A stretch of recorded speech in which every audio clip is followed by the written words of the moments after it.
Have you ever looked at your neighbours and wondered what happens behind their locked doors?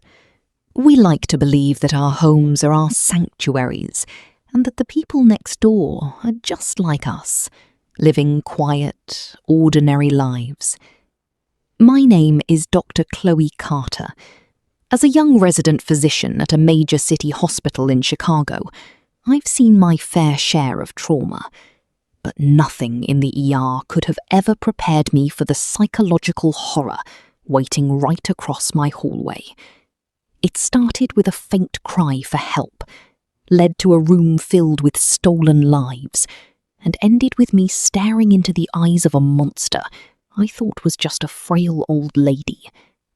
Before we unlock the door to apartment 7 and expose a terrifying hidden reality, make sure to like this video, subscribe to the channel, and hit that notification bell.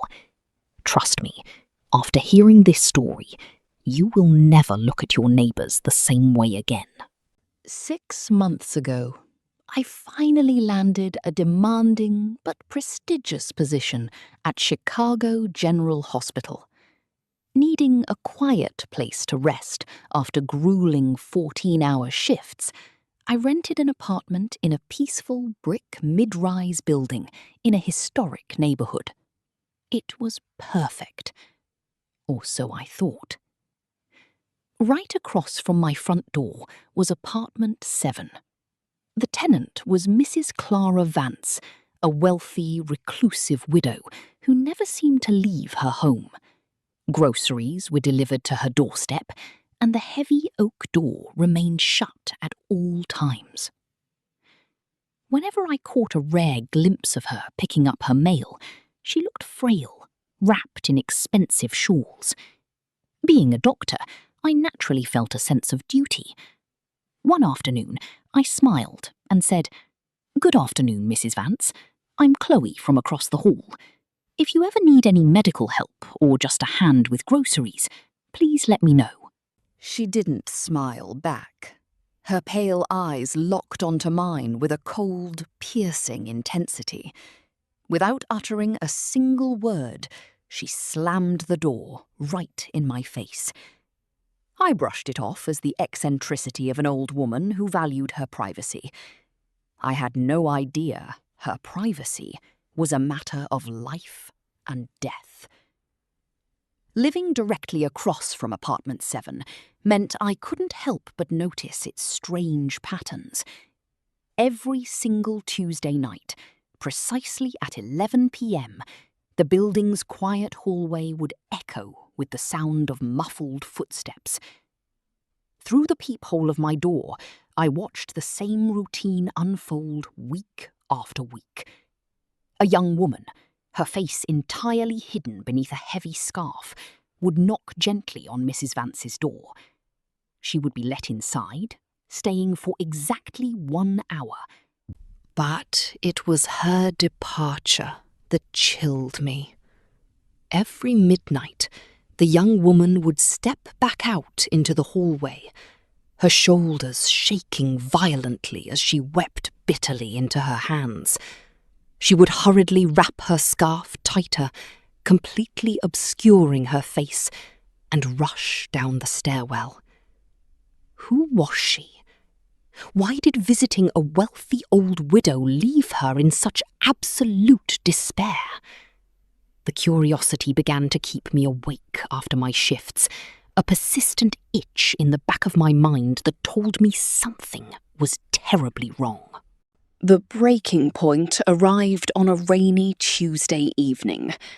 I had just come home from a brutal shift, completely exhausted. I checked my watch. It was 11:45 p.m. The mysterious girl was inside apartment 7. Suddenly, a strange noise cut through the sound of the rain against my window. It wasn't the usual quiet murmur. It was a sharp gasp, followed by a muffled, desperate cry for help, ending with the heavy thud of something, or someone, hitting the floor. I rushed to my door and looked through the peephole. The hallway was empty, but to my absolute shock, Mrs. Vance's heavy oak door was left slightly ajar, a sliver of warm light cutting through the darkness of the corridor. Adrenaline surged through my veins. My medical instincts took over. What if the old lady had suffered a stroke? What if the crying girl was attacking her? Ignoring the voice in my head telling me to mind my own business, I crossed the hallway, pushed the door open, and stepped into apartment 7. The apartment was suffocatingly quiet, smelling of old paper and expensive perfume. "Mrs. Vance? Is anyone hurt?" I called out softly, stepping deeper into the dimly lit living room. No one answered. Following a flickering light at the end of the corridor, I entered a large bedroom. What I saw inside made my breath catch in my throat. It wasn't a bedroom. It was a meticulously organised archive. The walls were covered in hundreds of candid photographs, maps of the neighbourhood, and detailed charts. I stepped closer, my heart hammering against my ribs. The photos were all of young, professional women who lived in this exact neighbourhood. There were copies of their driver's licenses, utility bills, and bank statements. And then I saw it. A massive, thick manila folder labelled in neat, elegant cursive. Chloe Carter. With trembling hands, I opened it. Inside were dozens of photos of me. Me leaving for work at 5 a.m. Me buying coffee down the street. Me sleeping on the subway. There was a complete log of my daily routine spanning over 4 months. My social security number, my medical license number, everything was laid out on the table. Before I could even process the sheer terror of what I was looking at, I heard a floorboard creak behind me. I spun around.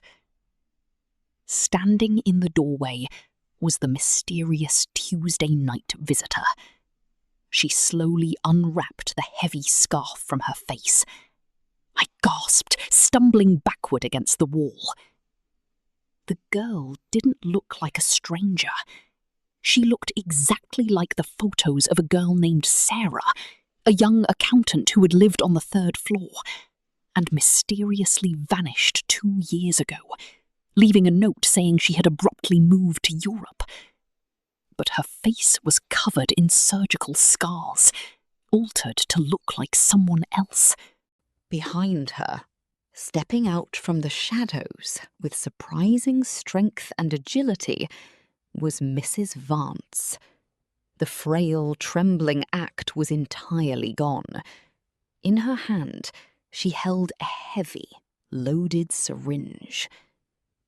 "You shouldn't have come in here, Dr. Carter," Mrs. Vance said, her voice smooth and chillingly calm. "Sarah here was my first masterpiece. She cried because she missed her old life, but she had no choice but to obey me after I stripped her of everything. You see, my daughter died in an accident years ago, leaving behind massive debts. To survive, we found a very lucrative business on the dark web, erasing wealthy, lonely young women, stealing their spotless identities, and forging premium international passports for high-paying clients. My mind raced. I was the next target. They had been tracking my schedule, waiting for the perfect moment to make Dr. Chloe Carter vanish to another country, while selling my medical identity and life to a stranger. "Sarah, hold her down," Mrs. Vance commanded, stepping forward with the syringe. Terrified, but driven by pure survival instinct, I didn't wait. As Sarah lunged at me, I grabbed the heavy manila folder filled with my documents and threw it directly into Mrs. Vance's face, blinding her for a split second. I dodged Sarah, slammed my shoulder into her chest, and sprinted past them into the hallway. I didn't run to my apartment. I knew they could break the lock. I ran straight down the emergency stairs, screaming at the top of my lungs, and burst out into the street, collapsing into the arms of a passing police patrol car. Within minutes, SWAT teams swarmed the building. Mrs. Vance and her daughter were arrested right as they were trying to flee down the back alley with bags of forged documents. I moved out of that building the very next morning. It turns out Sarah wasn't an accomplice by choice. She had been heavily medicated and blackmailed for 2 years. They caught the monsters, but the trauma remains. Now, whenever I walk down a quiet hallway and see a closed apartment door, a chill runs down my spine. Because I know that sometimes the person smiling at you in the elevator is just waiting for the right moment to steal your entire life. Let me know in the comments below, what would you do if you found a secret file with your name and photos inside your neighbour's house? Would you run or would you fight?